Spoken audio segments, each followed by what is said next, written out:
մեծ հաշվով այդ շարժումը կանգնեց, որովհետև Արցախը ընկավ։ Վերջը չմոռանանք, որ Սերժ Սարգսյանի կառավարման տարիներին ավելի քան 300,000 արտագաղթ է եղել Հայաստանում։ Հիմնական ռազմական բալանսի խախտումը տեղի ունեցավ 11 թվականից հետո։ Նույն Ռուսաստանը սկսեց ավելի շատ զենք վաճառել Ադրբեջանին 11 թվականից։ Որովհետև Ադրբեջանը հարուստ էր, ավելի շատ փող ուներ։ Այդ օրերին այն գործիքները, որոնց օգտագործում էին որպես հակառուսական քարոզիչներ, 17 թվականի հիմնական հերոսներն էին, հետո եկան իշխանության։ Հələ մա դեմքերը նայեք այսօրվա իշխանության, ովքեր են եղել նախկինների հաճախորդները։ Ռուսներին ամենաշատ հարցերը սուր։ Երևի ինձանից շատ ոչ մեկ չի տվել։ Բայց ունեք այդ հարցը տվել եք։ Շատ։ Եվ ինչ պատասխան եք ստացել։ Նայ, հարցեր կան, որոնց պատասխանը ինքդ գիտես ու իմաստ չունի տալ։ Ինքը ասում է Արցախը Ադրբեջանինն է։ Ինքը ռուսը ինչ պետք է անի այդտեղ։ Ղարաբաղցի փախստականները կնայեն ձեր աչքերին, պարոն Թևանյան, ու կասեն, որ իրենք 2020 թվականի պատերազմից հետո մեծամասամբ Արցախ են վերադարձել, որտեղ հավատացել են ռուս խաղաղապահներին։ Այո, եւ նրանք դավաճանվել են Հայաստանի իշխանության կողմից։ Այդ երակոմ հայտարարությունը, որով խաղաղապահներ եւ այլ ֆունկցիաներ պատրել է Նիկոլ Փաշինյանը, իր անձնական շահերից ելնելով։ Ես ունեմ շատ նորմալ հարաբերություններ Հայաստան Դաշինքի հետ, բայց Մայր Հայաստանը առանձին կառույց է։ Եվ ընտրություններին գնալու ենք առանձին։ 21 թվականից հետո մենք արդեն ունենք լրիվ ուրիշ Նիկոլ Փաշինյան, որը արդեն գիտակցված տարավ Արցախը կործանման, գիտակցված փչացրեց հայ-ռուսական հարաբերությունները, գիտակցված հիմա Հայաստանը տանում է թուրքական ազդեցության տակ, այս արդեն պետական դավաճանություն է։ Ադրբեջանը փաստորեն հայ ժողովրդի մասին շատ ավելի լավ կարծիք է, քան Նիկոլ Փաշինյանը, հիմա տեսնենք ով է ճիշտ։ Էրդողանն է որպես բարի քերը խաղացող, հիմա տեսեք Թուրքիան ու Ադրբեջանը դերերը բաշխել են, բարի եւ չար ոստիկան։ Նիկոլ Փաշինյանը չի վերարտադրվի։ 1. Երկրորդը ոչ մի ուժ 50%-ից ավել չի հավաքի։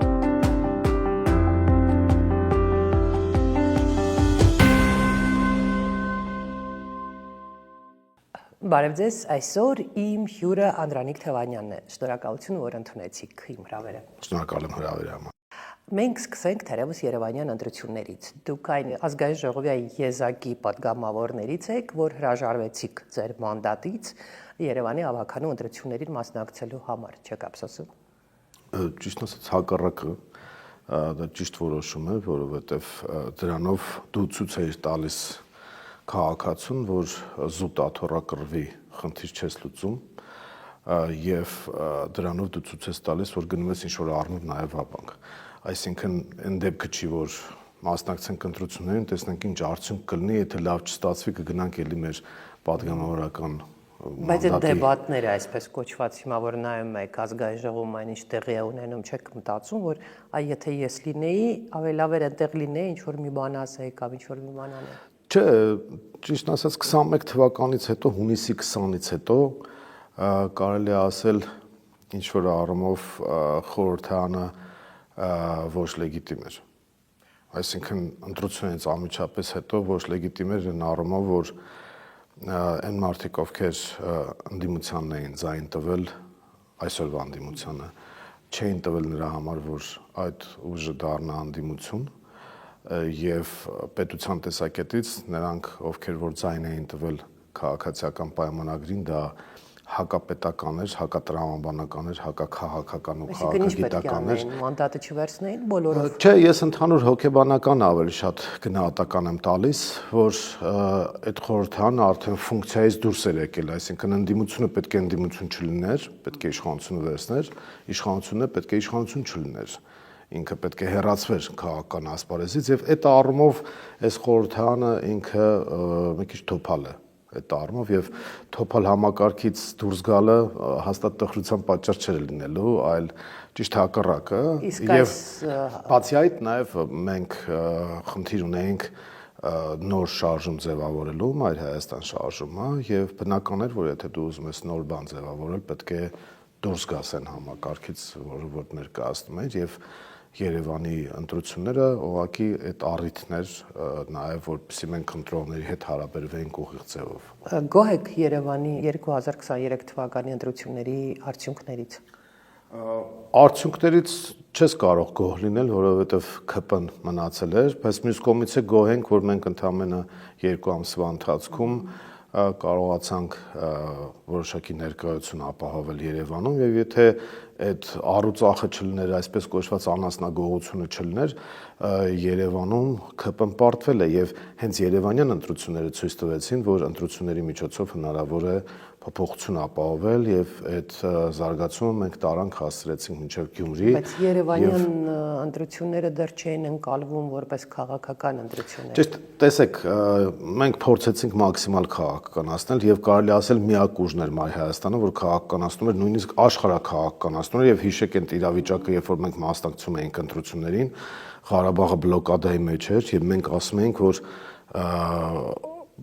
իշխանափոխությունը հնարավորություն կտա իրավիճակը փրկել Արցախում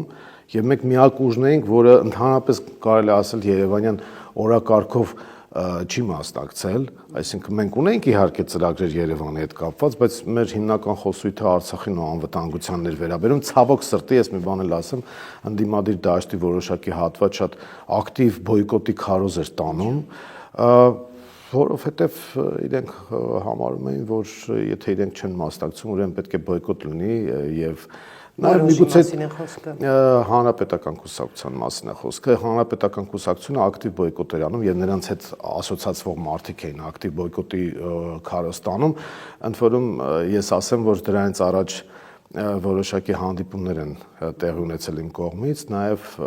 ասվում էր, որ իրենք ասում են դե ԿՊ-ն 50+ հավաքելու է, չարժե մասնակցել եւ այլն։ Մենք կգանք այդ անդիմադիր այս պայքարին, մի հարցը եւս 2023 թվականին դուք սեպտեմբերին, երբ Արցախում հայաթափում էր եւ էթնիկ զտման արդյունքում բոլոր հայերը դուրս եկան Արցախից, այդ օրերին դուք նաեւ փողոցային ակտիվ շարժում էիք իրականացնում եւ շատ արագ այդ շարժումը ձախողվեց, այդ պայքարը ձախողվեց, ինչու, երբ որ Արցախը հայաթափվում է, մարդիկ Հայաստանում ամբողջությամբ բոլորով դուրս չեկան հրապարակ։ Տեսեք, սրա հետ տարբեր բամբասանքներ են տարածվում այդ process-ների հետ կապված, ես ուղղակի ժամանակագրությունը կարող եմ ձեզ ներկայացնել, երբ որ ընտրությունները ավարտվեցին, իսկ մենք Արցախի օրակարգով էինք այդ ընտրությանը մասնակցում, մեկ օր անցած արդեն Արցախում սկսվեց այդ process-ը եւ ոչ մի քաղաքական ուժ, սա ես ուզում ուղիղ հայտարարել, որ ոչ մի քաղաքական ուժ հրապարակում հավաքված մարդկանց չմոտեցավ, այդ օրը առավոտյան արդեն process-ները սկսվել էին եւ նաեւ մեծ հավաք էր նախաձեռնել Դաշնակցությունը իր գրասենյակում, գրեթե բոլոր կուսակցությունները Հայաստանի ներկայացվել էին այդտեղ եւ բոլորը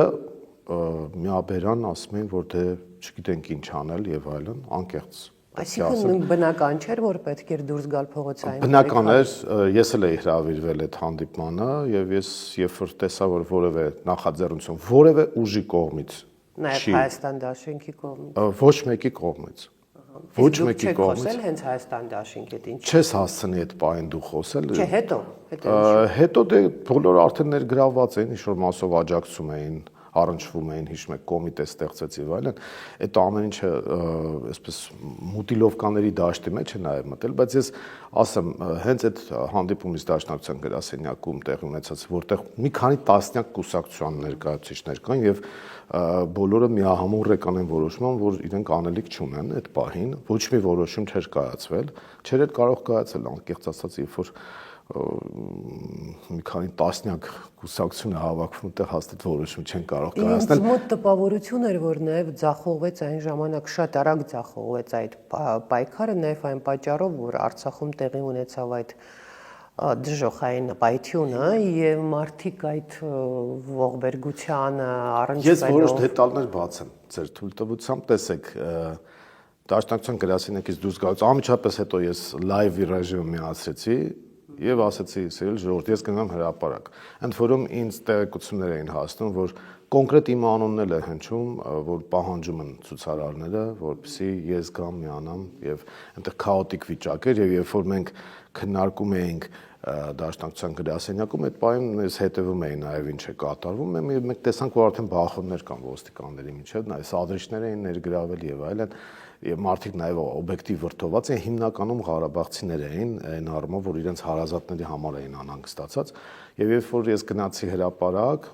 միայնակ, այսպես ասած, դուրս եկան, նույնիսկ մեր Մայր Հայաստանի թիմակիցները լայվով իմացան, որ մենք հրապարակում ենք որտեղ լինելու, որովհետեւ ես այդ պահին պետք է որոշում կայացնեի միանալ ցուցարարներին։ Դրանից հետո սկսվեց արդեն այդ process-ը եւ ասեմ մարդիկ պահանջում էին, որ այսպես աբսուրդ բան էին պահանջում ինձանից, անկեղծ ասած, բայց նաև մարդկային ու բնական հասկանալի բան էին պահանջում, իրենց հարազատները շրջափակման մեջ էին մնացել եւ ասում էին հակարի կամուրջը բացեք, ասենք ինձանից պահանջում էին, որ ես բացեմ հակարի կամուրջը, ես էլ ասում եմ, որ դա իշխանության խնդիրն է, եթե մենք ուզում ենք բան փոխվի, պետք է իշխանությունը փոխենք եւ հայտարարվեց, որ մենք սկսում ենք այդ ճնշումը պահանջում ենք, որպեսզի իշխանությունը հրաժարվի 22 թվականի հոկտեմբերի 6-ի Պրահայի որոշումից, որը հիմք էր հանդիսացել, որ Ալիևը շրջափակի Ադրբեջանը, այսինքն երբ որ Նիկոլ Փաշինյանը ճանաչում է Արցախը Ադրբեջանի մաս, բնականաբար ինքն էլ ասում է դե ես ուրեմն շրջափակում եմ։ Բլոկադայի ժամանակ, շրջափակման ժամանակ Արցախի ինձ մոտ գոնե հարցեր միշտ ցակում, ինչու հայաստանցիները մեծ բողոքի երթով չեն գնում դեպի այդ հակարի կամուրջ ազդելու այդ ժամանակ այնտեղ կանգնած so-called բնապահպանների վրա։ Ինչու չեղավ նման մի պայքար այդ մարդկանց համար շրջափակումը բացելու համար, պարտադրելու համար, որ բացվի այդ շրջափակումը։ Ինչու կա կարծիք, որ նաև Ռուսաստանի մոտեցումն էր, որ պետք չէ դա անել։ Կիսում եք այդ կարծիքը։ Ոչ, չեմ կիսում։ Բայց ինչու չեղավ։ Ինչու նման երթ չեղավ։ Որովհետև պետությունը իդեմս իշխանության Արցախը հանձնելու քաղաքականություն։ Իսկ անդիմությունը ինչ չարեց։ Անդիմությունը ինչ չարեց, դա այլ խոսակցության թեմա է։ Անդիմություն ասելով երևի տիտղոսային անդիմությունը նկատի ունեք, բայց այնտեղ մի կիսատ կտոր մնաց, ես սա ասեմ, որ իրար հետ ուրեմն ցույցերի ժամանակ, երբ որ նաև կոմիտե ստեղծվեց, ընդ որում ես ասեմ, որ մեծապես ես էի նաև պատճառը, որ այդ կոմիտեն ստեղծվեց, այսինքն եթե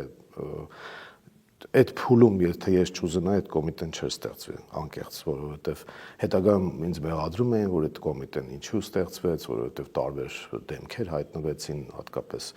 որոնք չէին այսպես նպաստում, որպեսզի զանգվածներ, բայց դրանք ես բոլորը համարում եմ երկրորդական։ Իրականում այդ շարժումը, քանի որ կազմակերպված չէր, հախուռն էր, որովհետև Արցախի անկում էր եղել եւ քաղաքական ուժերն էլ այս կամ այն ձևով էին ներգրավված եւ նաեւ կուլիսային ինչ-որ խաղերի մեջ էին եւ այլն, մեծ հաշվով այդ շարժումը կանգնեց, որովհետեւ Արցախը անկավ, որովհետեւ տեսեք, այդ շարժման կարգախոսը Արցախն էր, այսինքն դու փողոցում հրապարակում վանկարկում ես Արցախ, եւ որ Արցախը անկում է ապրում, բոլոր ղարաբաղցիները, ընդ որում բոլորը գնացին իրենց հարազատներին դիմավորելու, ընդունելու, ճանապարհելու, մենք էլ գնացինք, որովհետեւ process-ը արդեն կանգնած էր։ Ինչ վերաբերում է թե դետալները ինչու այդպես եղավ, կոմիտեն ինչ եղավ եւ այլն, դրանք արդեն երկրորդական խոսակցություն է։ Ինչու չկազմակերպվեց նման։ Դա որպես կանոն անում է պետությունը։ Օրինակ բնապահպանները ճակերտավոր ադրբեջանական դա պետության կազմակերպվածներ։ Գիտենք, այո։ Այստեղից է պետք է պետությունը կազմակերպել։ Ընդհանրապես Հիմա չի կազմակերպել, թող ընդդիմությունը կազմակերպի։ Ընդդիմությունը թե ինչու չի կազմակերպել կամ դա ինչ կտար, դա էլ այլ խոսակցության թեմա է։ Դա գոնե կտար, որ Հայաստանը ցույց կտար, հայաստանցիները, եթե մենք ունենք, ասենք, պետություն, որ Պրահայում 2022-ին ստորագրում է, որ Արցախը Ադրբեջանն է, գոնե հայաստանցիները ցույց տային, որ Եթե հիշում եք, այդ օրերին դաշնակցությունը օրինակ տենց մի հատ ինչ-որ միջոցառում կազմակերպել էր։ Նմանատիպ մի բան, բայց մոտիկ չգնացին։ Հասկանում, բայց մոտիկ գնան ինչ պետք է անեն։ Այդտեղ պետությունը պետք է աշխատի։ Ինչ վերաբերում է, որ ռուսները չեն թողել եւ այլն, այդպեսի բան չկա։ Արցախը հանձնվել է եւ Արցախը մենք կորցրել ենք Նիկոլ Փաշինյանի վարած քաղաքականության արդյունքում։ Պարոն Թևանյան, դուք ակտիվ շփումներ ունեք նաեւ Ռուսաստանցի տարբեր քաղաքական գործիչների հետ։ Օրինակ այդ նույն ռուսաստանցի գործիչները ձեզ չեն հարցնում, բայց ո՞նց եղավ, որ դուք շատ հանգիստ ընդունեցիք Արցախի հայաթափումը։ Օրինակ այդ հարցը ձեզ չեն տալիս։ Շատ են տալիս եւ ճիշտ ասած խայտարակ լինելու հարցադրումը։ Ավելին ասեմ, ռուսները նաև զարմանում են, թե ինչպես է ստացվում, որ պարտության բերած, տարած Նիկոլ Փաշինյանը մնում է։ Դուք այդ հարցի պատասխան ունեք։ Ներքին առումով այո, բաներ կան, որ չեմ կարող բարձրաձայնել ինչու եղավ այդպես։ Հիմնականում ասում են, որ արտաքին աջակցություն կար Նիկոլ Փաշինյանի։ Դուք դրան հավատում եք, որ կար արտաքին աջակցություն։ Թուրքիան ու Արևմուտքը աջակցում էին, այո։ Այսինքն Թուրքիան եւ Արևմուտքն են ըստ կազմակերպել այդ 2018-ի հեղափոխությունը։ Չէ, խոսքը 21-ի ընտրությունների մասին։ 18 թվականի Թավշյա կոչված կամ այսպես կոչված հեղափոխությունը ինքը հասունացած էր այն առումով, որ կար լրջագույն դժգոհություն անարդարության եւ այլն տեսքով, ի վերջո չմոռանանք, որ Սերժ Սարգսյանի կառավարման տարիներին ավելի քան 300,000 արտագաղթ է եղել Հայաստանից։ Դուք 2009-ին հիմնել եք այդ 7 օր կայքեջը եւ շատ կոշտ քննադատում եք իշխանություններին։ Ես Սերժ Սարգսյանի իշխանության թիվ 1, չեմ ասում թիվ 1-երից, թիվ 1 քննադատն եմ եղել գաղափարական առումով եւ արտաքին եւ ներքին քաղաքականության։ Երբ հասկացաք, որ այն իրավիճակը, որը Հայաստանում է, կարող է բերել լուրջ քրիտիկական ճգնաժամի կամ նույնիսկ աղետի, որ թվականներ 2007 թվական 2007 երբ որ խորհրդարանական ընտրություններում հանրապետականը մոնոպոլիա վերցրեց եւ առաջին հարվածը օրենսդրական նախաձեռնության առումով եղավ փոքր ու միջին բիզնեսին բարձրացված հարկի վերացման տեսքով մենք 2007-ից ֆիքսեցինք այդ process-ը, որ սա տանելու է տնտեսական կոլապսի, տնտեսական կոլապսն էլ իր հերթին բերելու է քաղաքական կոլապսի եւ 2007 թվականից արդեն նախանշվում էր այդ խնդրը եւ 2008-ի նախագահական առաջին ծիծեռնակը եղավ 2008-ից հետո Հայաստանը խայտառակ տնտեսական ցուցանիշներ է ապահովել եւ եթե հիշում եք 2009 թվականին մենք համաշխարհային հակառեկորդներից մեկը սահմանեցինք տնտեսական անկման դրամական տեսքով 14.4%։ Մեծ ճգնաժամ էր այն ժամանակ աշխարհում։ Բայց աշխարհում 14.4% ոչ մեկ չէր արձանագրել, ընդ որում դոլարային հաշվարկով ավելի քան 35%, որովհետև եթե հիշում եք 2009 թվականի մարտի 2-ին սպասում են մարտի 1-ի այդ process-ը անցնի 2008-ի մարտի 1-ը թարմ էր եւ 2009 մարտի 1-ին Տեր-Պետրոսյանը հանրահավաք էր հրավիրել սպասում են հանրահավաքի օրը անցնի եւ միանգամից այդ դոլարի կուրսը որ արհեստական պահում էին 305 դրամի վրա 2009 թվականի մարտի 2-ին միանգամից կենտրոնական բանկը ասեց վերջ բայթեց վիճակը եւ 25%-ով արժեզրկվեց միանգամից դրամը ընդ որում դրանից առաջ վարչապետի մակարդակով հայտարարվում էր որ ձեր խնայողությունները պահեք դրամով այսինքն բարձ բուն իմաստով թալան տեղի ունեցավ 2009-ի մարտի 2-ին Ձեր պատկերացմամբ կներեք ընդհատեմ ձեր պատկերացմամբ բոլոր process-ները սկսվել էին դեռևս 2007 թվականին եւ մի քիչ ավելի շատ գնանք ավելի հետ կգնանք Չէ, կա բան խոսենք, այսպես խոսենք 2007 թվականին եւ Սերժ Սարգսյանը Հայաստանի երրորդ նախագահը, այսպես երկիրը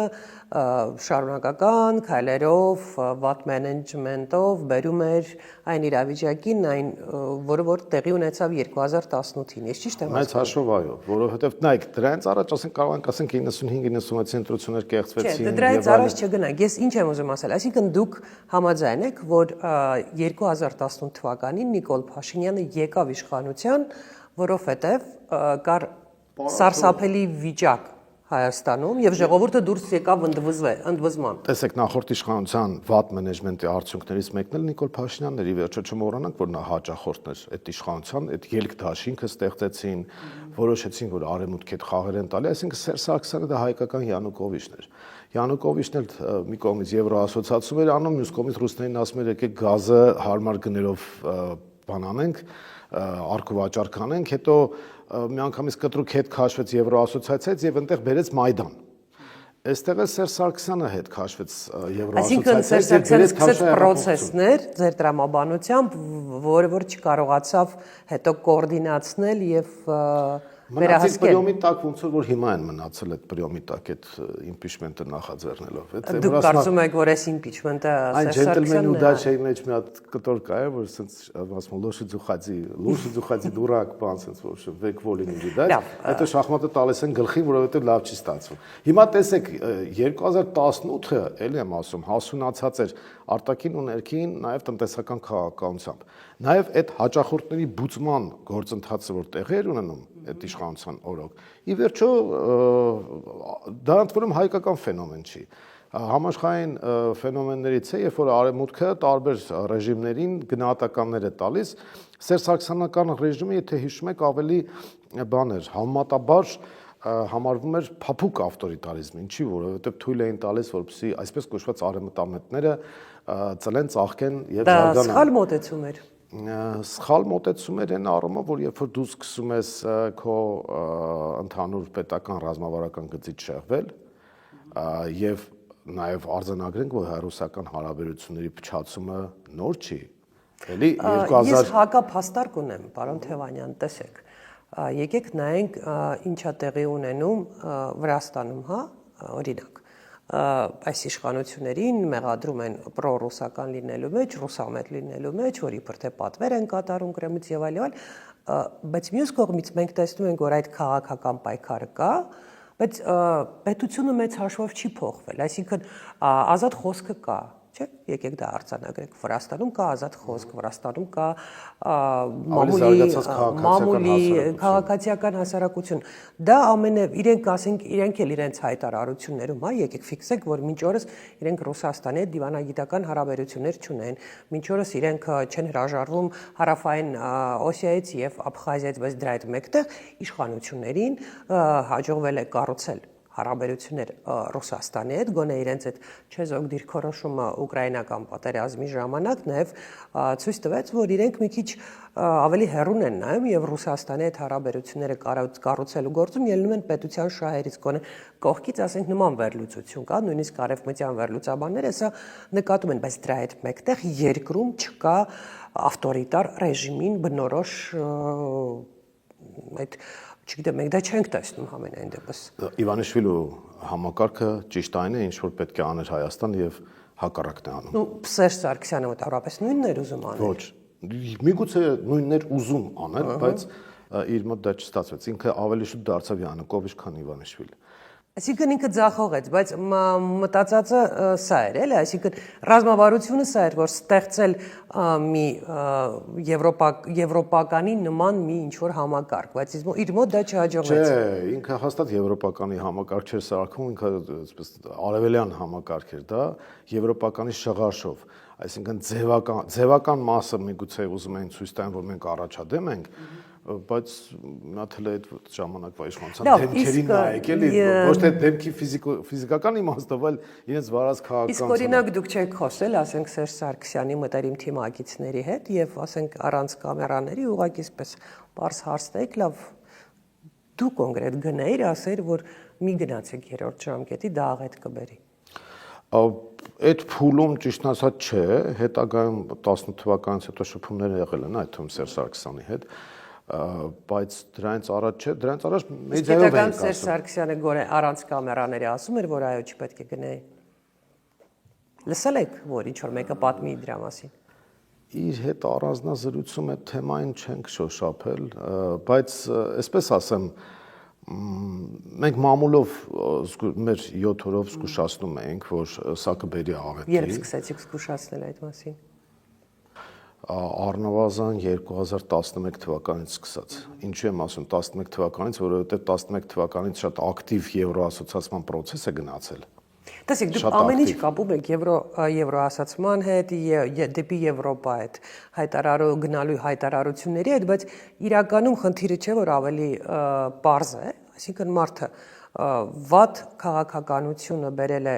վատ տնտեսական վիճակին, սոցիալական վիճակին, մարդիկ արտագաղթում են, հետո էլ նա հայտարարում է, որ գնում է երրորդ ժամկետի։ Սա չի իրական Դա պատճառը, էլ է, ինչ բայց- կապ ունի Եվրոպան։ Եվրոասոցիացումը, Եվրոպան կապ չունի, Եվրոասոցիացումը այն փաթեթով, որով Հայաստանն էր գնում, դա նշանակում էր փաստացի պատերազմ հայտարարել Ռուսաստանին եւ փչացնել հայ-ռուսական հարաբերությունները։ Դա ի վերջո տեսեք շղթայական ռեակցիայով մենք Կազան ենք ստացել 11 թվականին, որտեղ մադրիդյան սկզբունքներից արդեն իջած նշաձող կար, երբ որ Հիմա Ալիևը մենք 10 նոր երազում ենք պահանջ։ այդ փաստաթղթի մասին։ Իհարկե, մենք նոյեմբերի 9-ի մասին էլ ենք հիմա երազում։ Մենք դրան դեռ կգանք։ Այո, նայեք, 11 թվականին Կազանից հետո Հայաստանը որպես իշխանություն գնաց Ռուսաստանի հետ հարաբերությունների վատացման, Ալիևը գնաց հարաբերությունների խորացման։ Շատ էական տարբերություն կա, որը ի վերջո նաև բերեց 16 Ալիևի թվականին։ մասին չի կարելի ասել, որ Ալիևը վարում է Ռուսաստանամետ Չէ, ինքը ադրբեջանամետ քաղաքականություն, ինքը ադրբեջանամետ քաղաքականություն է վարում, նրան ընդունում են եւ նրան մտերիմ դաշնակից են համարում եւ եվրոպացիները, եւ Միացյալ Նահանգները, եւ Ռուսաստանը, եւ արևելյան երկրները, եւ հատկապես թուրքական երկրները։ Տեսեք, հիմնական ռազմական բալանսի խախտումը տեղի ունեցավ 11 թվականից հետո։ Նույն Ռուսաստանը սկսեց ավելի շատ զենք վաճառել Ադրբեջանին 11 թվականից։ Որովհետեւ Ադրբեջանը հարուստ էր, ավելի շատ փող Իսկ ուներ։ դրանից առաջ հարուստ չէր, 2010-ին հարուստ չէր, 2009-ին։ Այսինքն դուք ուզում եք ասել, որ լավ հարաբերությունները Հայաստանի հետ պահում էին Մոսկվային, որ նա զենք վաճառի Ադրբեջանին։ Այո։ Այսինքն 2006 թվականին չուներ Ադրբեջանը փող։ Չէ, ուներ, բայց այդ 10 աստիճան թվականին չէր։ չուներ։ Ուներ, բայց կոպիտ ասած շատ դեպքերում ես ավելի պարզունակ ներկայացնեմ։ Ռուսները կարող է զենքը ծախեն, բայց զենք օգտագործելու դաբրուն չտային։ 11 թվականից հետո Հայաստանը քարոզչական դաշտում առնվազն իշխանությունների կողմից շատ տոտալ հակառուսական քարոզություն է իրականացնել եւ այդ օրերին այն գործիքները, որոնց օգտագործում էին որպես հակառուսական քարոզիչներ, 18 թվականի հիմնական հերոսներն էին, հետո եկան իշխանության։ Հələ մա դեմքերը նայեք այսօրվա իշխանության, ովքեր են եղել նախկինների հաճախորդները հիմնականում կամ այն մարդիկ, որոնց թողել են, որ ծլարձակեն։ Այսինքն այդ օրերի այն արևմտամետները, որոնց թողել էին, որ իրանց զարգանային, այսպես կոչված արևմտամետ, բայց իրականում թուրքամետ էին, որտեղ այս տարածաշրջանում օպերատորը Թուրքիան է։ Պարոն Թևանյան, մենք գալիս ենք ամենակարևոր հարցին, ինձ համար կարևոր հարցին, որ ուզում եմ ձեզ տալ։ Տեսեք, դուք ակնհայտ միակողմանի ռուսամետ քաղաքական գործիչ եք։ Այն եզակի գործիչներից եք, որ նույնիսկ գնացել եք Դոնեցկ, չէ՞։ Ճիշտ եմ ասում, Դոնբաս, Լուգանսկ եք գնացել պատերազմի տարիներին։ Դա ռուսամետություն պատերազմի չի։ ժամանակ։ Դա Հայաստանի Հանրապետության շահերից է բխում։ Հայաստանի Այո, Հանրապետության։ Ռուսաստանի հետ հարաբերությունների փչացման այդ ֆոնին Հայաստանը պետք է իր հարաբերությունները կարգավորի Ռուսաստանի հետ, որովհետև անվտանգային հարցում մենք այլ ընտրանք չունենք։ Չունենք ուղղակի։ Մենք անվտանգային հարցում կարելի է ընդունել, որ չունենք, եթե նայում ենք Ռուսաստանի քարտեզը, բայց դուք նաև չպետք է սա, ասենք, զուտ մասնագիտական առումով, սա զուտ նրանք, ովքեր այդ քարտեզը կարող են նայել, ուսումնասիրել, չգիտեմ, քիչ ավելի խոր մտածել, հասկանում են, որ անվտանգային առումով գոնե այսօր, եթե չգիտեմ, ինչ կլինի 10 տարի հետո, կա ընտրություն Թուրքիայի եւ Ռուսաստանի միջեւ միայն, բայց կա նաև հասարակություն, կա Հայաստանի Հանրապետության կան քաղաքացիներ, ովքեր շատ հարցեր ունեն Ռուսաստանին եւ այդ հարցերը խիստ տրամաբանական են, խոսքը մասնավորապես եւ ռուս խաղաղապահների մասին է օրինակ, հա, ինչպես պատահեց, որ Արցախում ունենք 2000 ռուս խաղաղապահներ եւ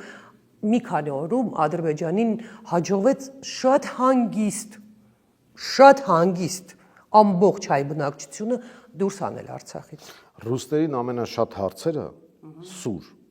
Երևի ինձանից շատ ոչ մեկ չի տվել։ Բայց ունեք այդ հարցը տվել եք։ Շատ։ Եվ ինչ պատասխան եք Նայեք, ստացել։ պատասխանը հարցեր կան, որոնց պատասխանը ինքդ գիտես ու իմաստ չունի տալը, բայց հարցեր կան, որոնք պետք է տաս եւ տաս շշուկով այն առումով, որ հանրային, այսպես շոու չսարքես դրանից։ Այսինքն այն սուր հարցադրումները, որ մենք մասնավորապես ես իմ շփումների ժամանակ պետական քաղաքական շրջանակներին տալիս եմ նաեւ փորձագիտական Ռուսաստանի, այդ հարցադրումները այս իշխանությունը նույնիսկ չի տալիս, բայց տարբերությունը որն է, երբ որ դու հարցը տալիս ես ոչ թե թշնամանալու կանխավարկածով, այլ հարցը տալիս ես որպես բարեկամի, հարցը մունաթով ես տալիս որպես բարեկամի,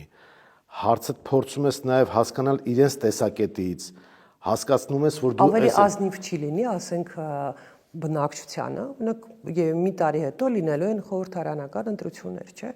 Ավելի ազնիվ չի լինի, եթե ռուսամետ քաղաքական գործիչները։ Այդ ձևակերպումը եկեք հանենք։ Չէ,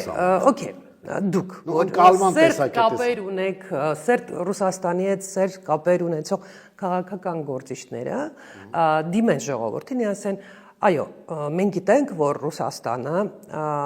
մեզ էլ դուր չի գալիս Ռուսաստանի, ասենք, պահվածքը, Ռուսաստանի քայլերը մեզ դուր չեն գալիս, այսինչ հարցերով, մենք շատ հարցեր ունենք Ռուսաստանի հետ եւ մենք այդ հարցերը բարձրացնում ենք, բայց եկեք հասկանանք նաեւ, եթե մենք այս սրա հետ մեկտեղ հարցեր ենք տալիս Ռուսաստանին եւ չստանալով այդ պատասխանները հրաժարվում ենք Ռուսաստանից որպես ռազմավարական մեր անվտանգային գործընկեր, բա ինչա մեզ մնում։ Թուրքիան։ Գուցե պետք է ժողովրդի հետ ավելի ազնիվ խոսել, ոչ թե ասել, որ Ռուսաստանը ոչ մի մեղք չունի, որ Ռուսաստանը Ես բան չասացի։ Ну, մտավորապես ընդդիմությունը շատ հաճախ է դրա մասին խոսում, որ ինչ ասում են Նիկոլ Փաշինյանը գնացել է հոկտեմբերին ստորագրել է այդ փաստաթուղթը, չէ, միանշանակ շատ կարևոր է, գուցե հենց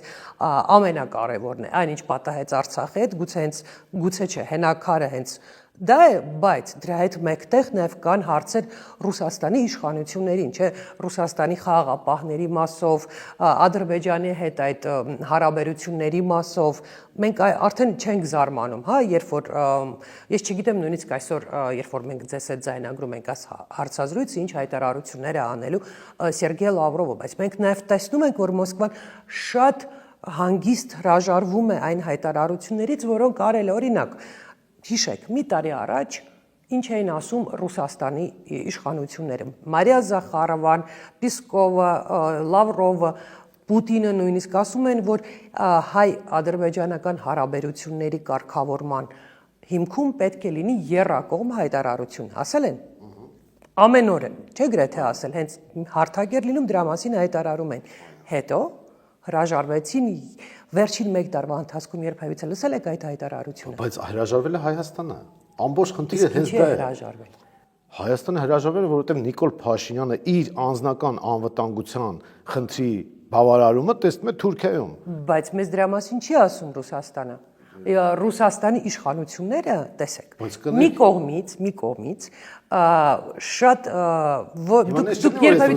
դուք երբևիցե լսել եք, որ Ռուսաստանը կոշտ արձագանքի Հայաստանի իշխանությունների քայլերին, ասենք, մի կողմ դնենք Զախարովան, որ պարբերաբար արձագանքում է Ալեն Սիմոնյանի հայտարարությունները, բայց մեծամասամբ ինչ ասում են Ռուսաստանի իշխանությունները, հատկապես Պեսկովն է սիրում այդ հայտարարությունը, որ Հայաստանը մեր բարեկամական երկիրն է եւ այդպես լինելու է միշտ։ Ինչ ասում են Երևանից, դուրս են հանել բանակցային գործընթացից, Արցախն է հայաթափվել, ռուս խաղաղապահներն են, ընդ որում, ասած արարողակարգ են արել, միջոցառում են կազմակերպել, շատ հանգիստ ոնց են ռուս խաղաղապահները դուրս գալիս Արցախից։ Սրանք հարցեր են, հասկանում եք, որ բնակչության հետ, եթե մենք նաև խոսում ենք էլեկտորալ գործընթացների մասին, բնակչության հետ պետք է նաև սրա մասին խոսել։ Նայեք, մենք առաջին հերթին ինքներս պետք է մեր խնդիրները լուծենք։ Օրինակ տարածված տեսակետ կա, որ եթե Ռուսաստանը մեր բարեկամն է, ինչի Նիկոլենս չի փեռացնում։ Դա միամտություն է։ Չէ, բայց այդպիսի տեսակետ կա, ես էլ ասում եմ, այդպիսի բան չի կարող լինել։ Մենք պետք է հեռացնենք։ Ինչ վերաբերում է Ռուսաստանի գործողություններին, առաջին հերթին մենք մեր իշխանությունից պետք է հարցեր պահանջենք, պատասխաններ։ Բայց դա չի խանգարում, չէ՞ ռուսներին են հարցեր տալ։ Ռուսներին հարցերը բնականաբար տրվում են եւ տրվելու են, բայց ել եմ ասում, ոչ թե թշնամանալու նպատակով, որ մենք հեսա Էրդողանի գիրքը կրսներից դրած գնալու ենք մտնենք թուրքական վիլայետ դառնանք, այլ բարեկամական նպատակով եւ ռուսներից պետք չի պահանջել այն, ինչ որ առաջին հերթին ինքդ քեզանից պետք է պահանջես։ Ինչ վերաբերում է խաղապանների գործունեություն եւ այլն, ել եմ ասում, դուք մի թերագնահատեք այն դերակատարումը, որ ունեցել է Հայաստանի իշխանությունը։ Ինքը ասում է Արցախը Ադրբեջանինն է։ Ինքը ռուսը ինչ պետք է անի այդտեղ։ Պետք է ասի չէ ես Ղարաբաղցին փախստականները կնայեն ձեր աչքերին, պարոն Թևանյան, ու կասեն, որ իրենք 2020 թվականի պատերազմից հետո մեծամասամբ Արցախ են վերադարձել, որտեղ հավատացել են ռուս խաղաղապահներին։ Այո, եւ նրանք դավաճանվել են Հայաստանի իշխանության կողմից։ Սա փաստ է։ Երկրորդը, դուք մի մտածեք, որ Ռուսաստանը այդպես ինքը այսպես ճտիկով այդ հարցերը կարող է լուծել։ Որպեսզի Ռուսաստանի քաղաքականությունը պատկերացնեք, նայեք Ուկրաինային։ Այդ ուկրաինական պատերազմն էլ է, չէ՞ սխալ քաղաքականության հետևանք։ Այսինքն այնպես չի, որ Ռուսաստանը կարող է միշտ ճիշտ լինել եւ միշտ ամենակարողը։ Իսկ դուք կիսում եք այն կարծիքը, տարածված կարծիքը, որ հնչեցնում են վերլուծաբանները, որ երբ ռուս-ուկրաինական բանակցությունները ակտիվ փուլ մտնեն եւ այսինքն դադարի պատերազմը, Ռուսաստանը կակտիվանա Հարավային Կովկասում։ Եթե Ռուսաստանը ունի ամբիցիաներ, ինքը պետք է մի քանի խաղատախտակի վրա խաղա։ Եթե չի կարողանում խաղալ, ուրեմն ունի ամբիցիաներ, բայց այս պայն հնարավորությունները դեռ չեն ներում, համենայն դեպս այնտեղ է խնդիր կա, բայց Հայաստանի Հանրապետությունը այլընտրանք չունի, մենք այդ այլընտրանքը, որ Նիկոլ Փաշինյանը առաջարկում է, դա թուրքական այլընտրանքն է, որը մեր համար կործանարար է։ Հիմա մենք ինչ պետք է անենք, դուք խոսում եք երրակողմ համաձայնությունից։ Մենք պետք է ցավոք սրտի ես արձանագրում եմ դա, որ նոյեմբերի 9-ի փաստաթուղթը իհարկե մեղմ ասած իդեալական փաստաթուղթ չէր, որ հատկապես պատերազմ, բայց պատերազմի արդյունքների հետ պետք էր հաշվի նստել եւ քաղաքական վերնախավի նաեւ մեծագույն սխալներ, լայն իմաստով վերնախավի, որ բոլորը սկսեցին հայհոյել նոյեմբերի 9-ը, մինչդեռ պետք է հայհոյեն նոյեմբերի 9-ը բերածին, այսինքն Նիկոլ Փաշինյանին, եւ ասեին, որ մենք հիմա ստիպված պետք է նոյեմբերի 9-ից կարճենք, որպեսզի կարողանանք հայկական պահել Արցախը, բայց քաղաքական վերնախավը, այդ թվում ընդդիմությունը, բոլորը այսպես ասած սկսեցին հայհոյել դա, նաեւ անուղղակիորեն հայհոյելով Ռուսաստանի միջնորդությունը, եւ մենք այսօրվա վիճակում հասանք։ Այստեղ մեղադրանքը ուղիղ նաեւ քաղաքական վերնախավի պետք է լինի։ Այսինքն դուք ասում եք, որ հիմա եթե իշխանությունը փոխվի Հայաստանում, պետք է նոր իշխանությունը վերցնի այդ երրակողմ հայտարարությունը եւ կոպիտ ասած ռուսներին թասիբի գցի, որ ստորագրել եք տեղեկանել։ Կոպիտ այո, ուրիշ ինչ փաստաթուղթ կա։ Եթե նոյեմբերի 9-ի համաձայնագիրը երրակողմ եւ դրան հաջորդած մյուս երրակողմ պայմանավորվածությունները մենք գցում ենք մի կողմ, դա նշանակում է թուրքական պայմանավորվածության պետք է գանք։ Ուրիշ պայմանավորվածություն չկա։ Տեսեք ինչ տեղի ունեցավ Պրահայում, ըստ էության համարյա պատռեցին նոյեմբերի 9-ի համաձայնագիրը։ Ճիշտ է, Նիկոլ Փաշինյանը այսպես կտրուկ փոփոխություն արեց, գնաց Էրդողանի տակ։ Նայեք, շատ կարևոր է, որպեսզի մեր ժողովուրդը հասկանա։ Այդ երրակողմ հայտարարությունը, որով խաղապահներ եւ այլ ֆունկցիաներ պատռել է Նիկոլ Փաշինյանը, իր անձնական շահերից ելնելը, որովհետև իր իշխանությունը ինքը հասկանում է ռուսական անվտանգության տիրույթում անհնար է շարունակվի, իսկ այստեղ հնարավոր է թուրքականում այն ժամանակվա Բայդենի իշխանության վարչակազմը։ Ինքը անկեղծ հավատացել է, որ Մակրոնն ու Շոլցը ինչ որ կամ Եթե հավատացել է անկեղծ, ուրեմն կները կապուշը։ Եկա կարևոր հարցի։ Բայց ինքը ապուշ Այդուամենայնիվ դուք համարում եք, որ գործող իշխանությունները դավաճան են, այլ ոչ թե ոչ խելոք գործիչներ։ Նայեք, մենք պետք է դինամիկայի մեջ նայենք։ 18 թվականը այո, պահանջարկը կար, ես հիմա մեծ պատասխան եմ տալ։ Պահանջարկը կար իշխանության փոփոխության եւ երրորդ ժամկետի գնալու դեմ էր ժողովուրդը, եւ ընդ որում Նիկոլ Փաշինյանն էլ է հիմա ուզում երրորդ ժամկետի գնալ, դա պետքա մերժվի։ Եվ դա մերժվելու է։ Երրորդ ժամկետի գնալը տրիգերի ֆունկցիա կատարեց, որ իշխանությունը փոխվի։ Հետո արդեն արտաքին խաղացողները մտան խաղի մեջ կամ ընթացքում մտան, կապ չունի։ Այսինքն, երբ որ դու ստեղծում ես պարարտ հող, դա ծնվում է։ Օրինակ Վրաստանում էլ այդ պարարտ հողը կար, փոփոխությունը եղավ Շևարդնաձեի փտած վարչակազմին, փոխարինեց Սաակաշվիլյանը, բայց հետո ժողովուրդը շատ արագ ուշքի եկավ պարտությունից հետո Օսիա Աբխազիա եւ այլն, եւ Իվանիշվիլի ծնվեց, որը փոփոխություն իրականացրեց, ցավոք սրտի դեռ Հայաստանում այդ Իվանիշվիլին չի ծնվել։ Քաղաքական են հիմնական դերակատար։ Այ բացի Իվանիշվիլից, ինչու օրինակ ձեզ համար տարօրինակ չի, որ պատերազմից 5 տարի անց 2021-ի ընտրություններից 4 տարի անց Հայաստանում չի ծնվել երրորդ ուժ։ Մենք հենց դրա հայտը ներկայացրել ենք։ Հենց դրա հայտը ներկայացրել։ Նո, բայց դες կապում են այսպես թե այնպես Հայաստան դաշինքի հետ, հա։ Արհեստական է այդ կապը։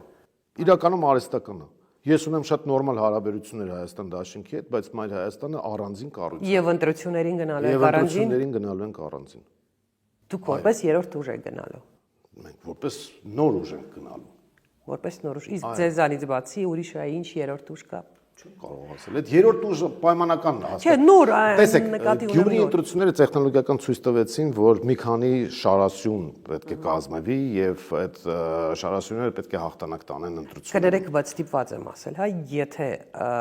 չլիներ այդ պատմությունը Վարդան Ղուկասյանի դոգի հետ կապված, նա կարող էր փոխել այդ կոնֆիգուրացիան Գյումրի ընտրությունների։ Եկեք եթերներով չխոսենք, ես հիմա բայց կիսատ Չէ, բայց դա ակնհայտ է, չէ, ինքը ունի էլեկտորատ, Հա, բայց կիսատ մնաց այն մյուս միտքս։ Տեսեք, 18 թվականին մենք ունենք մի Նիկոլ Փաշինյան, որը պոպուլիստ է, որը նաև տարբեր ազդեցությունների տակ է եւ որը մի պահ ավելի ռուսամետ էր, քան հնարավոր բոլոր ձեր ասած ռուսամետները։ Լուսանկարը միկրոավտոբուս։ Չէ, սիրա զորախում բան եւ այլն ուղարկել, բայց ինքը նաև այսպես պինգ-պոնգային քաղաքականություն էր վարում։ 18 թվականին կար իրեն Տիգրան մեծ պատկերացնող, այսպես ծովից ծով Հայաստան պահանջող Նիկոլ Փաշինյան, որը բայց մյուս կողմից էլ որը,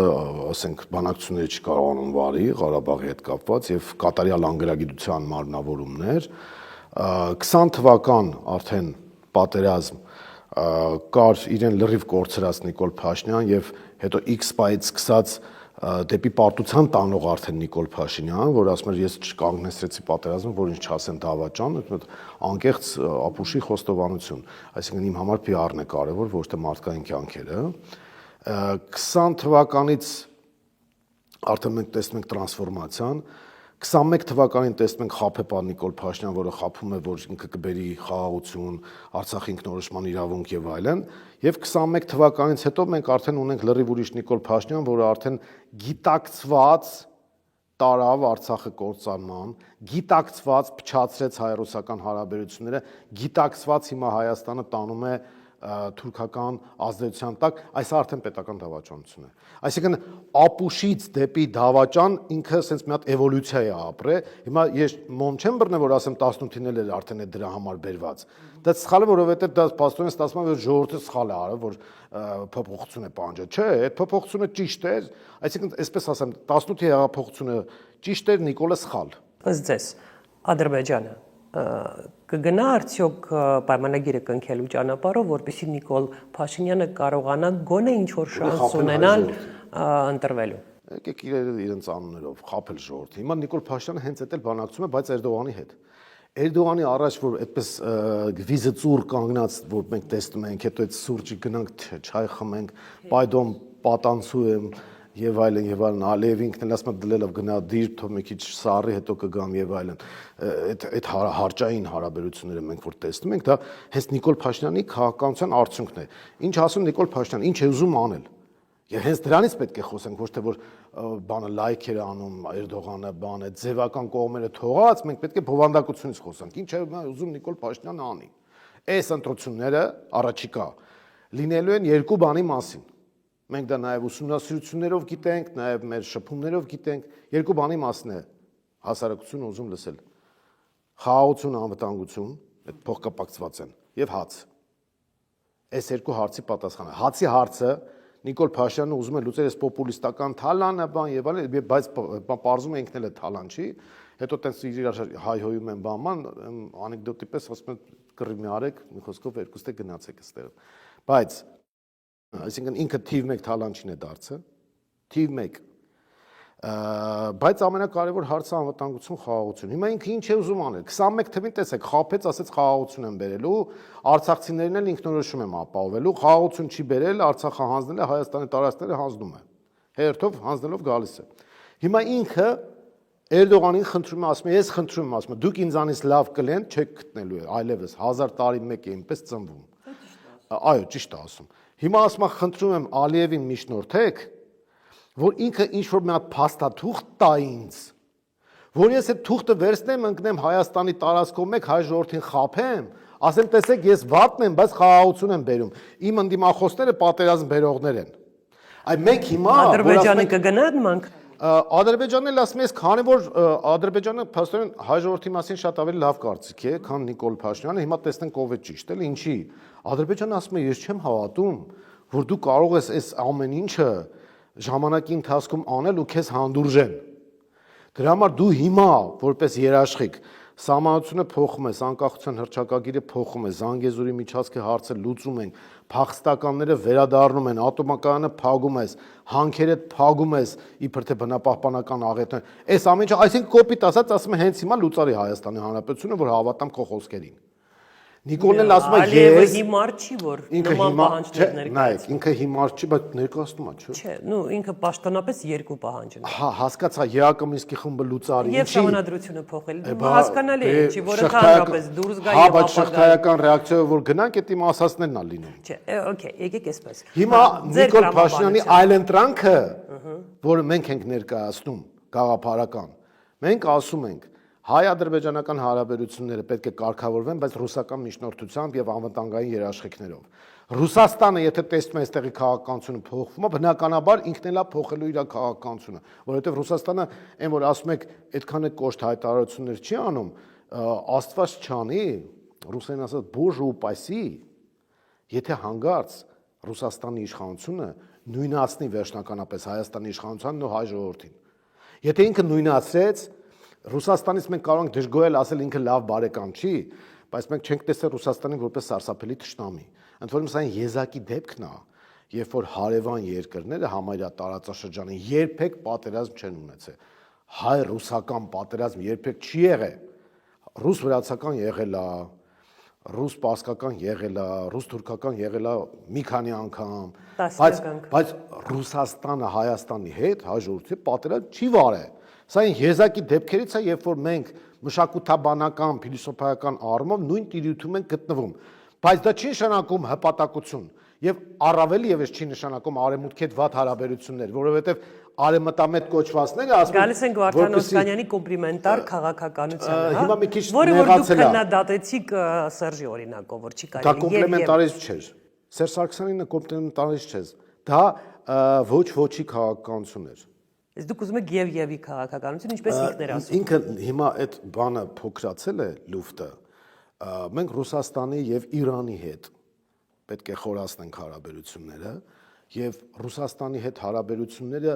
խորացնելով մենք որ օրինակ կարող ենք դնել օրակարգում նույն նոյեմբերի 9-ից ելնելով այդ վերջի կետն է, չէ՞ մնացել։ Ասենք արցախցիները վերադարձի իրավունք ունեն։ Նայեք, այդ կետը, երբ որ դու ուզում ես դնես, որ դու օրակարգ մտցնես այդ հարցը, մենակ ռուսական միջնորդությամբ դու կարող ես դա անել։ Արևմուտքը թքած ունի դրա վրա, որում ես դա մեղադրանքով չեմ ասում։ Իր քաղաքականությունը այլ է։ Արևմուտքը ասում է կարևորը Ռուսաստանը պարտվի գնա եւ այլն։ Ես ուզում եմ հասկանալ ձեր պատկերացմամբ ինչ տրամաբանությամբ է առաջնորդվում Իլհամ Ալիևը, եթե ասենք ձեր ասածով են գնում, ձեր տրամաբանությամբ Էրդողանը համոզում է, Ալիևին ասում է դե չես տեսնում, որ պետք է մի բան ստորագրել տալ, որ այս մարդը կարողանա ընտրություններ հաղթի։ Ինչ պահանջ կարող է դրա դիմաց Ալիևը, այսօրվա պահանջ, հա, միանգամից կատարելու պահանջ ներկայացնել Փաշինյանին։ Արդյոք օրինակ կարող է պահանջել, որ Հայաստանի իշխանությունները մի խումբ մարդկանց հանձնեն Բաքու դատարանի համար։ Ամեն ինչը կարող պահանջել։ Կարող պահանջել նաև այսպես կոչված ադրբեջանցի փախստականների վերադարձ։ Այսօրվա մասին է խոսքը, որ հենց այսօր ինքը համաձայնի դրան, ասի, հա, ես հենց հիմա ստորագրում եմ, թող ադրբեջանցիները գան։ Դա կխանգարի ընտրությունների ժամանակ, որտեղ եթե Սյունիքում ադրբեջանցիներ են տասնյակ հազարավոր նստած, արդեն դժվար է գնալ ընտրությունների։ Տեսեք, Նիկոլ Փաշինյանը այն վիճակում է, երբ որ ինքը իր ընտանիքի փրկության համար ինքը ուզում է Տիխանովսկայա դառնա, Բելարուսի նախագահացու, որովհետև վախենում է Սաակաշվիլի դառնալուց։ Վտարանդի նախագահ է ուզում դառնալ։ Չփախնի ուղակի։ Ինքը իր անվտանգության հարցը ուզում է լուծի Էրդողանի միջոցով։ Էրդողանն է որպես բարի քեռի խաղացող, հիմա տեսեք, Թուրքիան ու Ադրբեջանը դերերը բաշխել են, բարի եւ չար ոստիկան։ Հիմա բարի ոստիկանն է, այսպես կոչված ճակերտավոր Էրդողանն է, Էրդողանին ասում է Ձաձեր ջան, օգնի էլի, մի հատ տեսնենք ինչ են կանում։ Ես ավելի պարզ եմ ներկայացնում, Ալիևն էլ ասում է դե ես չուրկայից ամեն ինչ պետք է ստանամ։ Ինչ ուզեմ պետք է այս բանից ստանամ եւ ասում է երաշխիքները պետք է լինի դա, որովհետեւ մենք ինչ երաշխիք ունենք, որ սա կմնա եւ այլն։ Ես էլ ասում եմ դուք ինձ թուղթը տվեք, ես ժողովրդին խաբելու ձևերը գիտեմ։ Հա, բայց Ալիևը չի հասկանում, որ մաքսիմալիզմով առաջ չի գնա եւ կարող է կորցնել այն, ինչ արդեն ձեռք է բերել։ Դե հաղթողի կամ մի քիչ իրանց տեսակետից իրանք համարում են, որ բալանսը այնպեսին է, որ լավ, ընտրություններին հետո Ալիևը ամենախելացին չի, ամենակարողը։ Ընտրությունը, բայց խելացի մարդկանց կարողանում է աշխատացնել կամ գոնե դիմում է խելացի նախանձով, չար նախանձով եմ որ ասում են բարի թե չար նախանձով հետևում եմ Ադրբեջանի նախագահի վարած քաղաքականությանը եւ ինքը շատ հարցերում գնում է նենց ոնց որ Եվ նկատենք, որ ռուսամետ չի։ Իհարկե ռուսամետ չի, բայց նայեք մեր վիճակը այնպեսին է, որ մենք ստիպված ենք ընկալվել որպես այդպեսին ռուսամետ, որովհետեւ այդ քաղաքականությունը իրականացվել է ոչ մեր կողմից, այսինքն Նիկոլ Փաշինյանը մեզ հասցրել է մի հատ վիճակի, երբ որ մյուս քայլը արդեն անդունդում հայտնվելն է, մահանալն է, հիմա մենք ստիպված ձեռքերս գցել ենք, ասում ենք մի հատ բժիշկ կա, որ կարող է մի քիչ օգնի, մի հատ ցավազրկո սրսկի, մինչև հետ գանք այս վիճակից։ Okay, կարգախոսը հետեւյալը պետք է լիներ, հա, մեծ տարերով գրել, որ Ռուսաստանին ունենք լիքը հարցեր, բայց այլ ընտրանք չունենք, ուրեմն փորձենք Ռուսաստանի հետ հարաբերությունները կարգավորել այնպես, որ մենք կարողանանք գոնե մի քիչ մեր հարցերի պատասխաններ ստանալ։ Պետք է ստիպել, որպեսզի ինքը ռազմավարական դաշնակցային իր պարտավորությունները։ Ինչքանով են դա մտնում Ռուսաստանի ծրագրերի մեջ, մենք չգիտենք։ Չէ, իր ծրագրերի մեջ, նայեք, իր ծրագրերի մեջ կա, չէ, Հայաստանի Հանրապետություն։ Վերջ, Ադրբեջանն էլ կա, Վրաստանն էլ կա։ Չէ, մի րոպե, հա, բայց Թուրքիայի ծրագրերի մեջ չկա Հայաստանի Հանրապետություն, Ադրբեջանի ծրագրերի մեջ չկա Հայաստանի Հանրապետություն։ Հիմա մենք պետք է պատտվենք, կողքերը նայենք։ Արևմուտքի ծրագրերի մեջ կա Հայաստանի Հանրապետություն։ Հա, բայց Մակրոնի ասած մալողոզման ցավոք, հիմա նայեք, բայց կարող է չէ իրավիճակը փոխվել, եթե Իրանը դառնա պրո Իրանը ինչ որ փոփոխություններ լինեն եւ Իրանը դառնա արևմտամետ, ինչպես շահի ժամանակ էր, Հայաստանն էլ կդառնա հետաքրքիր արևմուտքի, գոնե Միացյալ Նահանգների համար։ Տեսեք, հիմա մենք իմ ասածը չի բխում, որ մենք արևմուտքի հետ պետք է ճշնամանանք։ Արևմուտքը մեր գործընկերն է, այդտեղ հարց չկա։ Բայց անվտանգային գետնի վրա արևմուտքը ինքն էլ ազնիվ, անկեղծ հայ ժողովրդին ասում է, որ ես ոչ մի բան չեմ կարող անել եւ ելնելով իրավիճակից մենք հասկանում ենք, որ իրենք իրոք չեն կարող անել։ Ուրեմն պետք է նայենք, այս տարածաշրջանում ով է շահագրգռված, որ Հայաստանի Հանրապետությունը լինի։ Իրանը, Ռուսաստանը։ Ով շահագրգռված չի, Թուրքիան, Ադրբեջանը։ Արևմուտքը ասում է, ես գետնի վրա կռիվանողը չեմ։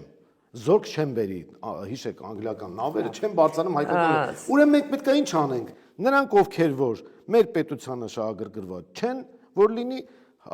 թողնենք, հասկանանք, որ իրանք կան եւ դա պետք է կառավարել այդ ռիսկերը եւ համագործակցել նրանց հետ։ Միգուցե Ռուբեն Ռուբինյանը, Նիկոլ Փաշինյանը, Արարատ Միրզոյանը մտածում են, որ մենք չենք ունեցել մեզ նման հայերը չեն ունեցել մեզ նման շատ խելացի մարդկանց եւ չեն կարողացել խաղալ Անկարա-Բաքու տարաձայնությունների վրա։ Ես այդքան երևակայություն չունեմ, Okay, վերադառնանք որպեսզի ոչ եթերային լեքսիկոն չօգտագործեմ։ Վերադառնանք ընտրություններին ձեր կարծիքով։ Ճիշտ է Հայաստան դաշինքի երկրորդ նախագահի այն մոտեցումը, որ պետք է ակտիվ պատրաստվել եւ գնալ 2026 թվականի ընտրություններին հունիսին կայանալիք։ Ընտրությունների ինստիտուտն ովքեր որ հերքում են, նրանք կամ քաղաքական Չէ, ես ինստիտուտի մասին չեմ ասում, այսինքն ակնհայտ է, որ փողոցային պայքարից կարծես թե գոնե Հայաստան դաշինքը մի կողմ է դնում այդ փողոցային պայքարը, հրաժարվում է եւ գնում է ընտրություններին։ Տեսեք, ես չեմ ուզում մեկնաբանել, թե ով ինչ ստրատեգիա տակտիկա ունի, բայց նախ այսպես արձանագրենք, որ երկրորդ նախագահը ինքը ասել, որ չբացառելով փողոցայինը, մենք կոնկրետ Մայր Հայաստանի անունից ես ասեմ, մենք ինչ ենք, մենք բոլոր ընտրություններին պատրաստվում ենք եւ մասնակցում ենք եւ ծիծաղել են նրանք, ովքեր որ ընտրությունների ինստիտուտը քննադատում են, բայց իրենք էլ են ակտիվ մասնակցում ու մասնակցելու են։ Ու միշտ են մասնակցել։ Ասենք ուղղակի տեսեք, երբ որ մարդիկ հասկանում են, որ ընտրություններով իրենք վարկանիշային լուրջ խնդիրներ ունեն եւ խնդիրներ են ունենալու արդյունքների հետ կապված, դրա համար ասում են, չէ, բան եկեք չանենք ընտրություն, բայց իրանք ընտրության են։ Հիմա բոլորը պատրաստվում են ընտրության։ Նայած թե ով ինչ մարտավարություն։ Բացառում եք 2021 թվականի ընտրությունների սցենարը։ 99%-ով այո։ Այսինքն որևէ շանս ըստ ձեզ Նիկոլ Փաշինյանը վերընտրվելու չունի։ Միայն ընդդիմադիր դաշտի շատ վատ աշխատանքը կհանգեցնի նրա վերարտադրությանը։ Այսինքն ամեն դեպքում չեք բացառում։ Եվ նաև չեք բացառում, որ 100% մի նոր ուժ կգա, որը որ կվայելի ժողովրդի սերը, Ես այսպես կարծում ասեմ, եմ, եւ վերջին պահին կգնա Նիկոլ Փաշինյանի այդ կոալիցիայի ճանապարհով։ Չէ, տեսեք, իմ պատկերացած սցենարը հետևյալն է եւ դա հիմնված է եւ վերլուծությունների եւ ուսումնասիրությունների վրա եւ որոշակի նաեւ դիտարկումներ ունենք։ Նախ առաջին Նիկոլ Փաշինյանը վերարտադրվելու շանս չունի։ Էլի եմ ասում, զուտ տեսականորեն 0.1% տալիս են, որ ինքը կվերարտադրվի։ Փաստորեն ինչի ես նաև չեմ ասում, որ կվերարտադրվի, որովհետև դա Հայաստանի Հանրապետության համար վերջ կլինի, ես չեմ կարծում, որ Հայաստանի Հանրապետությունը պետք է վերջանա, որովհետև մենք պետք է կռիվ տանք դրա համար։ Ուրեմն մի քանի բան ֆիքսենք ու ընտրությունների հետ կապված ասենք։ Նիկոլ Փաշինյանը չի վերարտադրվի։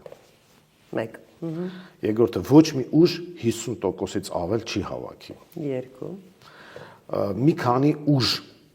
կմտնեն խորհրդարան, իմ գնահատմամբ մինչև 6 ուժ կարող է մտնել։ Որոնք են այդ ուժերը։ Այս բանը դժվար է ասել, բայց Հանրապետականը կմտնի։ չեմ կարող ասել։ Նայած ինչ կոնֆիգուրացիայով մասնակցեն, բայց Արևմտամետները կմտնեն։ Էլի դժվար է ասել, որովհետև արևմտամետները օրինակ բլոկ կազմեցին, որ Գյումրիում 6% հաղթահարեն ու չհաղթահարեցին։ Հակառուսական տրամադրությունները Հայաստանում օգտագործելով կարող են Այդ դրանք բոլորը կգնան Նիկոլ Փաշինյանից են։ Ինչու՞։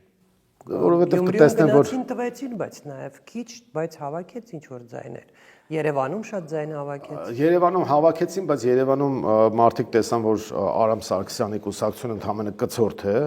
եւ Թալանի իրավունքի համար միացավ, խափեց ժողովրդին, ասես մենք էլ ենք ընդդիմություն, միացան եւ կոալիցիա։ Բաբաջանյանը կուսակցություն։ Չէ, այդ արդեն որ ասում պայթած համարներ են։ Դրանք փչացած համարներ են եւ նոր մարդիկ կգան, օրինակ, չգիտեմ, կա այդ նիշան կա, բայց այդ նիշան արդեն լավ հարվածներ է ստացել եւ քանի որ վառ արտահայտված լիդեր չկա այդ տիրույթում, այն մարդիկ ովքեր զզվում են արդեն Նիկոլ Փաշինյանից, բայց այդ տիրույթի մարդիկ, այսինքն նրանք ովքեր զզվում են, բայց չեն տեսնում հաղթող այլ ձեր գնահատականի ինչքան մարդ կա Հայաստանում, բնակչության որ տոկոսն է, որ զզվում է Նիկոլից, բայց նաև ատում է նախկիններին։ Թվերով ասեմ, 90%-ը արդեն ալերգիա ունի Նիկոլ Փաշինյանից։ Իսկ որ տոկոսը ունի նաև ալերգիա նախկիններից եւ ասում է ոչ մի դեպքում չի շատ ավելի քիչ, քան Նիկոլ Փաշինյանից։ Իրավիճակը 21-ի համեմատ փոխվել է։ Նախկինների հակավարկանիշը 21 թվականին ավելի բարձր էր, քան Նիկոլ Փաշինյանի հակավարկանիշը, հիմա տեղերը փոխվել են, բայց նախկինները շարունակում են ունենալ այդ հակավարկանիշը, եւ երբ որ մենք ասում ենք մի քանի ուժեր կլինեն խորհրդարանում, դա այո, այդպես է եւ հաջորդ կետը, որ մենք ֆիքսենք դնենք, դա հաջորդ իշխանությունը կոալիցիոն է լինելու։ Եվ դա լավ է ասես։ Դա իրականությունն է։ Լավ վատը չգիտեմ, այսինքն մի քիչ Եվ Փաշինյանը այդ կոալիցիայում չի լինելու։ Փաշինյանը այդ կոալիցիայում չի կարող լինել։ Կարող է լինել կոալիցիոն, բայց Փաշինյանի ու ինչ որ արևմտամետ կուսակցության։ Այդ տոկոս, այսինքն դուք նորից ասում եք, որ Փաշինյանը կվերարտադրվի։ Ես ուզում եմ հասկանալ ինչքանով են ընդդիմադիր գործիչները, եթե պատրաստվում են ընտրություններին, ինչքանով են հասկանում պատկերը եւ արդյոք բացառում են։ Այսպես ասեմ, մեր ուսումնասիրություններով բավական լուրջ սեգմենտ կա այն հատվածում, որտեղ գտնում են, որ հայ-ռուսական հարաբերությունները պետք է վերականգնել եւ պետք է կարողանալ բանակը վերակազմակերպել տնտեսություն։ Նույն բաներն ասում է Ռոբերտ Քոչարյանը, այսինքն ինչի պետք է ձեզ ընտրեն, ոչ թե Հայաստան որովհետեւ նոր մարդիկ են ուզում։ Հա, նոր մարդիկ։ Այո, սերնդափոխության Դուք կգնաք Հայաստան դաշինքին Ռոբերտ Քոչարյանին քննադատելու ճանապարհով ընտրությունների ժամանակ։ Ոչ մի կաշկանդվածություն չունենք որևէ մեկին քննադատելու, բայց ինքնանպատակ էլ չի։ Մենք, այսպես ասեմ, մեր ծրագրերն ենք առաջարկելու եւ վեր քննադատական, վեր գզվրտոցային տրամաբանության մեջ ենք լինելու եւ Մայր Հայաստանի տեղը հստակ երևում է քաղաքական դաշտում, բնականաբար երկրորդ նախագահը նորից իր մեծ սեգմենտը ունենալու է, մենք այդտեղ տեղ ենք տեսնում նաեւ մի երրորդ ուժի համար, որը երևում է, դա կարող է նաեւ հանրապետականը լինել, բայց կոնֆիգուրացիայով, այսինքն այլ դեմքով, ես գիտեմ, որ հանրապետականում տեսնում եմ նաեւ, որ տարբեր խմորումներ կան, ուզում են ինչ-որ մեկին առաջադրել դրա շուրջը հավաքել, բորշ սարքել էլի, այսպես ասած, աջափսանդակ։ Արթուր Վանեցյանի։ Չէ, ես Արման Թաթոյանի։ Չեմ կարող ասել, բայց Վանեցյանը կարծեմ հայտարարել է, որ ինքը առանձին մասնակցելու է։ Շանսեր ունի առանձին մասնակցելու ո՞ս դες։ Չեմ կարող ասել։ Ես հիմա ասում եմ այն սեգմենտները, որը կա։ Ուրեմն կա նոր պահանջարկ, որը կարող է վերականգնել հայ-ռուսական հարաբերությունը եւ չունի բացասական շլեյվ, հետագից, այսինքն հակավարկանիշ չկա, դա Մայր Հայաստանն է։ Կա փորձ ունեցողի արդեն այդ մասով պահանջարկ, դա Քոչարյանն է։ Կա այսպես կոչված արևմտամետ սեգմենտը, որը չունի վառ արտահայտված լիդեր եւ դրա համար այդ սեգմենտի մի որոշ հատվածը գնալու է Նիկոլ Փաշինյանին ցեն տալու, բայց Նիկոլ Փաշինյանը չի հավաքելու վարչական ռեսուրսով, ընտրակեղծիքով եւ այլնով այդ 1/3-ից ավել ինքը չի ունենալու։ Այսինքն ես ոչ միայն տեղական ընտրությունների վրա եմ հիմնվում, երբ որ իրենք խայտարակ վարչական ռեսուրս օգտագործեցին օրինակ Գյումրիում, բայց էլի այդ 30 քանի տոկոսը ստացեց։ Բայց դա կախված է նաև դրանից, թե ինչքան մարդ կմասնակցի ընտրություններին, ոնց է համոզելու հայաստանցիներին գալ։ Մարդիկ տեսել են, որ իրենց քվեն հարցելուց։ Օրինակ Երևանում, քանի որ նախ հակաքարոզ կար, չգիտեմ, գիտակցված թե չգիտակցված, բայց իշխանության օգտին հակաքարոզ կար բոյկոտի։ Այդ ընդդիմության մի սեգմենտը բոյկոտ էր անում, ինչա թե մենք շատ ձայներ չստանանք, հետո նաև կոչ արեցին ուրիշներին ձեն տալ, միայն Մայր Հայաստանին չտան, բայց այդտեղը քաշվեցին, իրենց արածը իրենց մնաց, բայց մարդիկ տեսան, որ ընտրությունների որ մասնակցեին կփոխվեր։ Այսօրվա այս խայտարակությունը, տրանսպորտի գնի թանկացում, ավտոկայանատեղիների թանկացում, աղբանության թանկացում, տեղական турքեր վճարների թանկացում արել են այս ԿՊ-ն ու հանրապետությունը։ Մարդիկ դա տեսան, այդ Արամ Սարգսյանը։ Նո, դա Երևանում, երևանցիները։ Հիմա բայց որ շատ մասնակցեն, Գյումրիի օրինակը նաև բխում էր Երևանի օրինակից։ Մարդիկ տեսան, որ մասնակցեին կփոխեին իրավիճակը։ Գյումրիում դրա համար մասնակցեցին։ Հիմա շատ ճակատագրական ընտրություն է լինելու, բառից բուն իմաստով։ Դուք ինչ տոկոս կստանաք ըստ ձեզ։ Չեմ կարող հիմա ասել, բայց մենք այդ խորհրդանում բավական լուրջ ներկայացվածություն կունենանք։ Ես դրանում կասկած չունեմ։ Վերջին հարցս, պարոն Թևանյան, պատկերացրեք, որ ֆանտաստիկայից ենք խոսում, հնարավորություն ունենք ինչ որ բան փոխել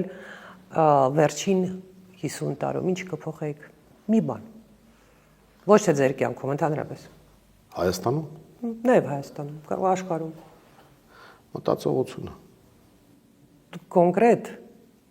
առարկայական խոսենք, ինչ է նշանակում մտածողությունը։ Հոգեբանությունը։ Հայերի հոգեբանությունը, դա փոխելու համար ինչ որ բան ուրիշ բան է պետք փոխել, ինչ որ իրադարձություն է պետք փոխել, ինչ որ բան է պետք անել։ Աբսուրդ ասել մտածող չեք պատասխանել հարցից, երկրորդ անգամ պատասխանեք։ Առարկայական փոխելու առումով պետական մտածողություն։ Մենք այդ 50 տարվա մեջ մի հատ շատ լավ իրադարձություն ունեցել ենք, ուղղակի դրան տեր չենք կանգնել։ Ղարաբաղյան հաղթանակը։ Այդ 50 տարվա մեջ ես եթե վերջին անկախության շրջանակը, որովհետև դուք մի քիչ երկու հարթության բան եք ասում, մենք սովետական միության կազմի մեջ ենք եղել եւ անկախ պետություն 50 տարվա մեջ, ես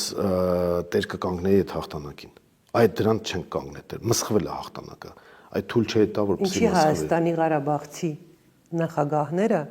Սերժ Սարգսյանը եւ Ռոբերտ Քոչարյանը օրինակ մի 10 ֆիլմ Ղարաբաղի հաղթանակի մասին չեն նկարահանել սերունդ կերտելու համար։ Այդ հարցը իրանց կտակ, բայց ես մի բան օրինակ բերեմ, հիմա էլի ռուսական տարածք ենք։ Գիտեք, պետության մտածողությունը, օրինակ եթե մենք Ղարաբաղյան ֆիլմեր եք, չի ասում, 1600 ինտերպրետացիա կա, ասենք մեկը մի օր որսորդական հրացանով մասնակցել է, ֆիլմում նկարում է այսպես արծվենի հայացքով, բանով կանգնում է, այդ մարդը ամբողջ Ղարաբաղյան հաղթանակը իր վրա, որ նայում ենք, ասենք տարբեր մեկնաբանություններ կան այդ հաղթանակի հետ կապված։ Դա նախ մեղավորությունը այն ժամանակվա իշխանությանն էր, տվյալ դեպքում Տեր-Պետրոսյանի, որ ինքը այդ հաղթանակին տեր կանգնելու քարոզը չէր տանում, համ էլ այդտեղ տարբեր մոտեցումներ կան եւ այլն։ Հետո 98-ի իշխանափոխությունից հետո այո, այդ իշխանությունը ինքը չտարավ համապատասխան քարոզ, ընդհանրապես քաղաքական համակարգը չկայացրեց եւ դա մեղավորությունը հենց դա էր։ Եթե դուք վերցնեք, ասենք Քոչարյանական շրջանի ամենաբացասական հետևանքը որն է, ամենաբացասական հետևանքը այն էր, որ հետո ձևավորվեց այն իշխանությունը, որը ձևավորվեց, որը հետագայում բերեց արդեն Նիկոլ Փաշինյանին։ Նո բերեց ոչ թե ձեռքից բռնած, այլ իր վարած քաղաքականությամբ բերեց։ Մի խոսքով մտածողությունը կփոխեիք։ Այդ հաղթան, եթե դուք առարկայական եք ուզում, այդ հաղթանակին տեր կկանգնեի ուղղակի։ ամեն ինչ կանեի, որ այդ հաղթանակը չմսխվեր։ Իսկ այդ հաղթանակը մսխվեց։ Դա նույնիսկ 50 տարվա չէ, հարյուրամյակների կարևոր հաղթանակ։ Եթե Սարդարապետը հանում ենք, որ էլի շատ կարևորագույն էր, որտեղ չլներ Սարդարապետը, այսօր մենք այստեղ չէինք զրուցի, այսպես ասեմ։ Սարդարապետին տեր կանգնելու քաղաքականություն էր պետք, այն ժամանակ այդ դրան է տեր չկանգնեցինք, դրա համար առաջին հանրապետությունը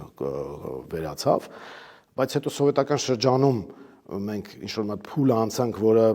նաև մեզանից որպես քաղաքացի կրթեց սովետական միությունը իր բոլոր թերություններով հանդերձ, ի վերջո սովետական սերունդը չէ հաղթանակ տարավ Ղարաբաղյան պատերազմում։ Հետո անկախության սերունդը հանձնեց Ղարաբաղը։ Հիմա այստեղ հետևություն պետք է անել, այսինքն այդ դաստիարակությունը, երբ որ մտածողություն, հոգեբանություն ես ասում եմ, ասենք թիվ 1 խնդիրը ոչ թե կդնի, ասենք ոչ թե պաշտպանության նախարարությունն է, այլ կրթության նախարարությունն է մեծ հաշվով։ Շնորհակալություն։ Շնորհակալություն։